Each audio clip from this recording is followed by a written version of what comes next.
जय हिंद भारत के निर्माताओं।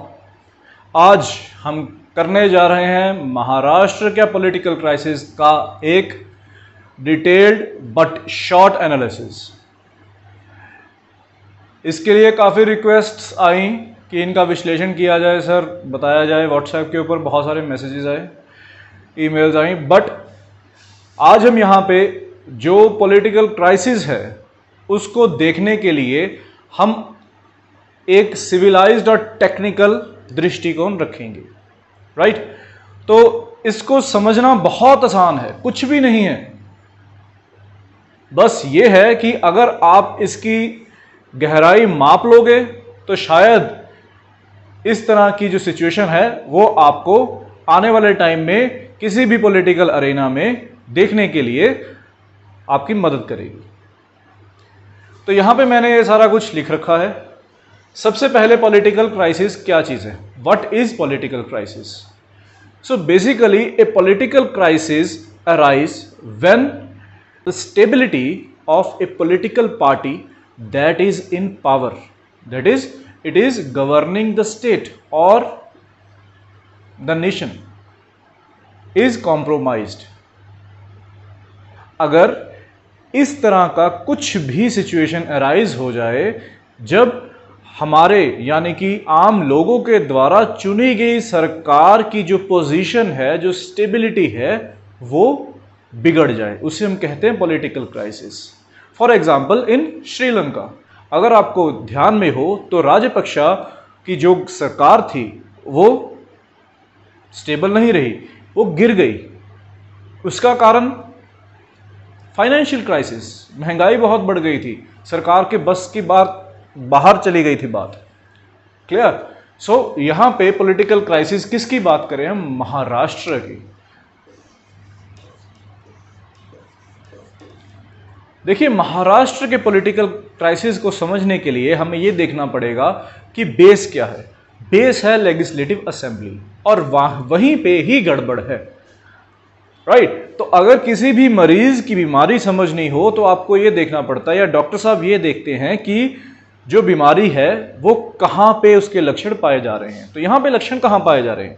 लेजिस्लेटिव असेंबली में। इस असेंबली में बैठने के लिए 288 सीट्स हैं, और अगर यहां पे आपने अपनी सरकार बनानी है तो आपके लिए एक क्राइटेरिया है, और वो ये है कि इन सीट्स को अगर हाफ कर दोगे, दैट इज 144 प्लस 1, तो 145 सीट्स के ऊपर आपकी पार्टी के जो सदस्य हैं वो बैठे होने चाहिए, राइट। तो अगर हम अपनी पार्टी बनाते हैं, मान लीजिए परिवर्तन नाम की हम एक पार्टी बनाते हैं, तो महाराष्ट्र में हम जाके अपनी सरकार चलाना चाहते हैं, तो उसके लिए क्या चाहिए? 145 लोग हमारे जो सदस्य हैं वो इलेक्शन जीतकर महाराष्ट्र की जनरल असेंबली के अंदर बैठे हों। जनरल असेंबली या legislative assembly. I hope it is clear, right. तो इसके साथ एक फॉलोअप क्वेश्चन आपको आपके दिमाग में आ रहा होगा कि सर जो ये पॉलिटिकल क्राइसिस चल रहे हैं इसमें इस तरह की कौन सी पार्टी है? इसका जवाब ये है कि महाराष्ट्र के जब जनरल इलेक्शंस हुए थे, कोई भी पार्टी नहीं थी जिसके पास इतनी सीट्स आ गई हो। तो क्या किया जाए? इलेक्शंस दोबारा करवाएं? नो, कोलिजन हो जाती हैं। अब ये कोलिजन किस चिड़िया का नाम है? सर कोलिजन का मतलब ये है कि अगर 5 पॉलिटिकल पार्टीज हैं, उनमें से कोई भी इस नंबर को अचीव नहीं कर रही, फिर देखा जाता है कि क्या कोई 2, 3, 4 ऐसी पॉलिटिकल पार्टीज हैं जिनको मिलाने से गठबंधन बन जाए, कोलिजन बन जाए और हम सरकार बना सकें। That is collision. तो महाराष्ट्र में ये कोलिजन गवर्नमेंट बनी हुई है जिसमें शिवसेना, एनसीपी, कांग्रेस और बाकी के छोटे छोटे दलों का योगदान है। तो मुझे आप एक चीज खुद सोच के आप देखें कि अगर इस तरह की संयोग की सरकार बनती है, कोलिजन गवर्नमेंट बनती है, तो क्या वो बहुत मजबूत होगी? ऐसा नहीं है। यहां पे बहुत सारी पॉलिटिकल पार्टीज के इंटरेस्ट्स सामने आते हैं, जिसके कारण स्टेबिलिटी, इंटरेस्ट्स और सारा कुछ उसके ऊपर असर दिखने लग जाता है। आपको ये बात पूर्णतः समझ आ जानी चाहिए अब तक कि जो क्राइसिस हैं वो कहां पे हैं। लेजिस्लेटिव असेंबली में क्राइसिस आ रहे हैं, जिसके कारण सरकार के गिरने के चांसेस आ रहे हैं, राइट। तो लेजिस्लेटिव असेंबली में क्राइसिस क्या आ गया? देखिए सर, हमारी परिवर्तन जो पार्टी थी उसमें मान लीजिए 145 लोग थे। कुछ लोगों का क्या हुआ, टाइम आने पे उनकी विचार और हमारे विचारों में मतभेद आ गया। यहां पे पॉलिटिकल क्राइसिस शुरू होते हैं। मतभेद आ गया तो उसके कारण उन्होंने हमसे रास्ता अलग करने का सोच लिया। अब अगर 1, 2 या 4 आदमी अलग होते हैं तो वो क्या होगा, वो डिस्क्वालीफाई हो जाएंगे। अब यहां पे एक चीज ये समझने वाली है, डिस्क्वालिफिकेशन, राइट। उसे हम डिस्क्वालिफिकेशन कहते हैं। और किस आधार पर कहते हैं? Anti defection law, anti defection. ये हमारे संवैधानिक प्रोविजन है। अब इसकी कहानी क्या है? देखिए जी, ये जो पॉलिटिकल क्राइसिस पैदा होते हैं लेजिस्लेटिव असेंबली में, हमारे जो संवैधानिक ढांचा है उसके ये बहुत है, ये चीज उसके बहुत बरखिलाफ है, मतलब उसकी आइडियोलॉजी के अगेंस्ट है।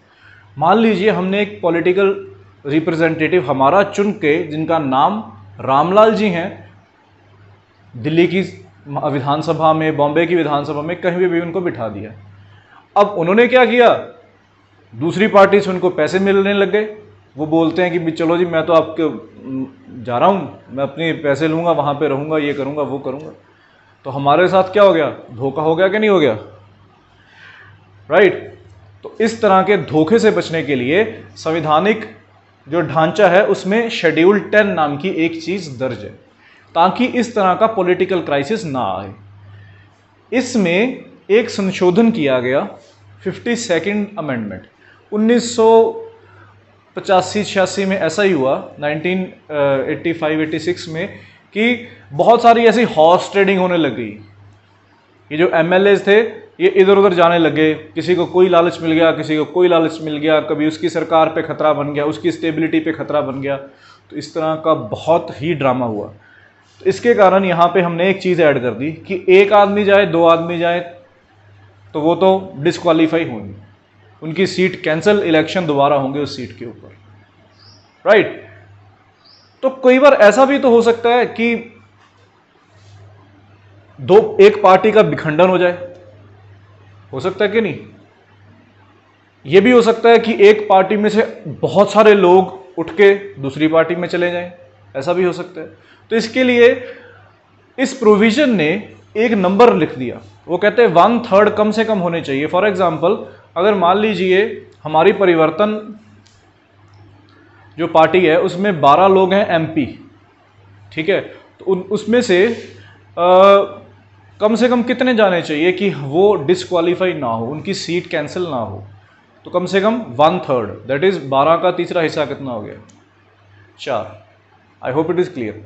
तो अगर 4 जाएंगे तो 4 जो सीट्स हैं वो खाली नहीं होगी, क्लियर। ऐसा किया तो फिर भी थोड़ी सी अब हॉर्स ट्रेडिंग पे असर तो पड़ा, पर निजात नहीं मिला। इसके लिए 91st अमेंडमेंट आई, उसमें इस नंबर को और बढ़ा दिया। वो कहते 2/3 कम से कम जाएंगे, फिर ही सीट्स रिटेन्ड रहेंगी, नहीं तो डिस्क्वालीफाई, क्लियर। तो अगर 12 मेंबर्स हैं तो कम से कम कितने जाने चाहिए, 8 मेंबर जाने चाहिए, clear. I hope it is clear. तो अभी तक हमने क्या समझा, एक तो पॉलिटिकल क्राइसिस कहां पे है, पॉलिटिकल क्राइसिस क्या है, और तीसरी चीज हमने ये समझी कि पॉलिटिकल क्राइसिस को बचाने की विधि क्या है। I hope it is clear, right. अब एक चीज यहां पे और आ जाती है कि ये जो बचाने की विधि है इसका निदान कौन करेगा।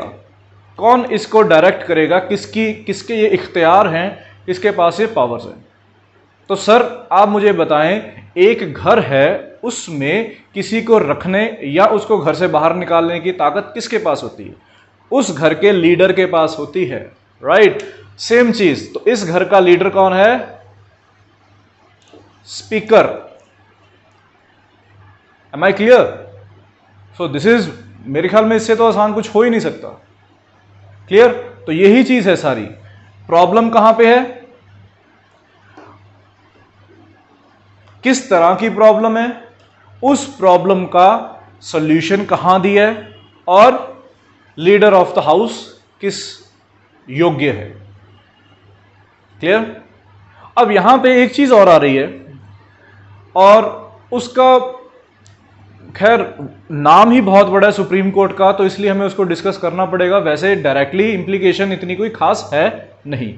तो सुप्रीम कोर्ट का भी यहां पे एक बयान आता है कि जो ठाकरे की सरकार थी वो स्टे के लिए अप्लाई करती है सुप्रीम कोर्ट में। अब स्टे किसका?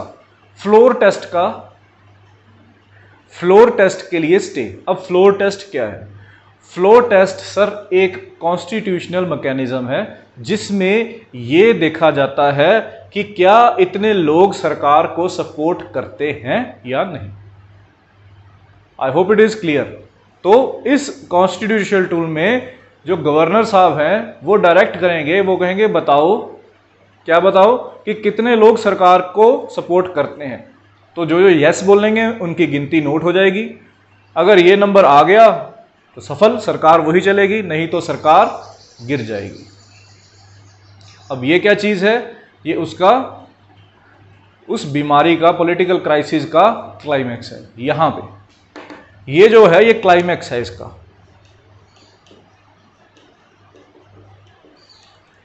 राइट। ये है प्रॉब्लम, ये है एरिया ऑफ प्रॉब्लम, फिर उसके बाद ये है एक्चुअल प्रॉब्लम, ये है इसका सॉल्यूशन, राइट। और ये सुप्रीम कोर्ट की कहानी वैसे आ रही है बीच में, ये इसका क्लाइमैक्स है। यहां पे जाके कहानी खत्म होगी। सुप्रीम कोर्ट ने क्या बोला? वो कहते साहब, ठाकरे साहब गए वहां पे, वो कहते सर ऐसे है जी, मेरे पास अभी मुझे कुछ दिन दे दीजिए, मुझे स्टे दे दीजिए, मैं अभी सरकार कुछ दिन चला लूं, उसके बाद फ्लोर टेस्ट करवा दूंगा। गवर्नर साहब से मैं ये वादा कर चुका हूं, पर वो मेरी बात नहीं मान रहे, राइट। तो सुप्रीम कोर्ट वो बैठे हैं, वो कहते हैं कि चलो देखते हैं। अब उन्होंने देखा कि जो सारे ये कॉन्स्टिट्यूशनल जो नियम और कानून हैं, हाउस के कानून हैं, रूल्स हैं और प्रोसीजर्स हैं, उनके हिसाब से वो कहते हैं स्टे का तो कोई खास मतलब बनता नहीं है। आपकी सरकार के ऊपर क्वेश्चन मार्क है, कॉन्फिडेंस लगता है कि लोगों को आपके ऊपर नहीं है। लोगों मतलब जो रिप्रेजेंटेटिव्स हैं, एमएलएज वगैरह, तो उनको लगता नहीं है। तो इसके लिए क्या किया जाए? इसके लिए सर ये किया जाए कि आप फ्लोर टेस्ट अभी के अभी करवाएं, और कोई हल नहीं।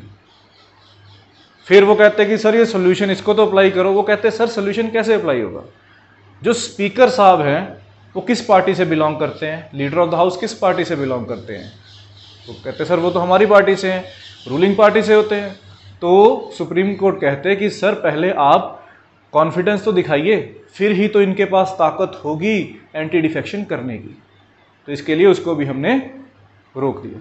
तो इस तरह की ये कहानी है। एक यहां पे चीज और आ जाती है, पॉलिटिकल लिबर्टी ऑफ एमएलएस। अब पॉलिटिकल लिबर्टी एमएलएस की क्या है? लिबर्टी ये है कि अगर मान लीजिए, क्या किसी एमएलए को अपने बात रखने का अधिकार है? क्या वो ना कर सकते हैं अपने पॉलिटिकल पार्टी को? तो ऐसा नहीं है। अगर पॉलिटिकल पार्टी हेड जो है, जो उनकी कमेटी है, वो बोलती है किसी चीज को सपोर्ट करो, अगर इसको सपोर्ट करो वो बोलती है, तो सभी के सभी को वो सपोर्ट करनी ही पड़ेगी। ऐसा नहीं हो सकता कि कुछ लोग, कुछ एमएलएस ये कहें कि सर नहीं सर हम सपोर्ट नहीं करते। ऐसा कुछ नहीं है। इसको समझने के लिए एक बहुत आसान एग्जांपल है। हम सभी ने भेड़ों के झुंड को देखा हुआ है, राइट। तो वो जो भेड़ों का झुंड है उसको एक इकट्ठा रखने के लिए एक चरवाहा होता है, राइट। तो वो चरवाहा क्या करता है? सभी को एक दिशा में, एक दशा में रखता है, भागने नहीं देता वो इधर उधर। तो वो चरवाहा विप होता है। अब ये विप साहब क्या करेंगे?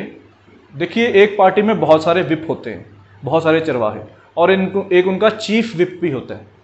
तो काम क्या करते हैं वो पार्टी को एकीकरण और एक ही सोच और एक ही दिशा में उसका रखने का काम करते हैं। क्लियर? अगर ऐसा कुछ होता है कि मान लीजिए परिवर्तन नाम की हमने जो पार्टी बनाई थी, उसमें हमारी जो कमेटी थी, जो वर्किंग कमेटी थी, उसने ये सोच लिया कि चलो ऐसा करते हैं, ये जो सरकार है इन्होंने बिल, कोई भी बिल हो, फॉर एग्जांपल एनवायरनमेंट के ऊपर कोई बिल हो, उसको वो वोटिंग के लिए रखते हैं। हम ये कहते हैं कि सर परिवर्तन इसके खिलाफ है, पेड़ों को काटना नहीं है। पर हमारे ही अंदर कुछ एक दो जो एमएलएज हैं वो ये कहते हैं कि सर नहीं, हम आपसे समर्थन नहीं रखते, तो हमें इसका जवाब हम नहीं में देंगे। तो विप क्या बोलेंगे?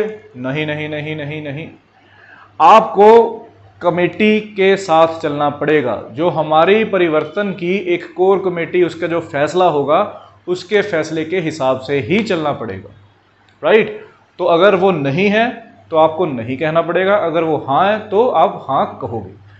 अगर आप ऐसा नहीं करोगे तो क्या होगा? एंटी डिफेक्शन में डिस्क्वालिफिकेशन हो जाएगी। क्लियर? तो इस तरह करके ये सारा कुछ ऐसे चलता है। क्लियर? तो यहां पे ये सारा था विश्लेषण महाराष्ट्र का पॉलिटिकल क्राइसिस का, जिसका आपको एरिया, उसका प्रॉब्लम, उसका सॉल्यूशन, उसका रिजल्ट, सुप्रीम कोर्ट ने क्या कहा, कैसे चीज चलेगी, ये सारा कुछ इसका पूर्णतः हमने विश्लेषण किया। यहां पे मैं आपको ये और बताना चाहूंगा कि अगर इस तरह के टॉपिक की कोई भी आपको वीडियोस चाहिए या उसके ऊपर विश्लेषण चाहिए, तो आप you are most welcome to ask me on the WhatsApp number that is given in the description, or you can email us on the given email address. Till next time, thank you.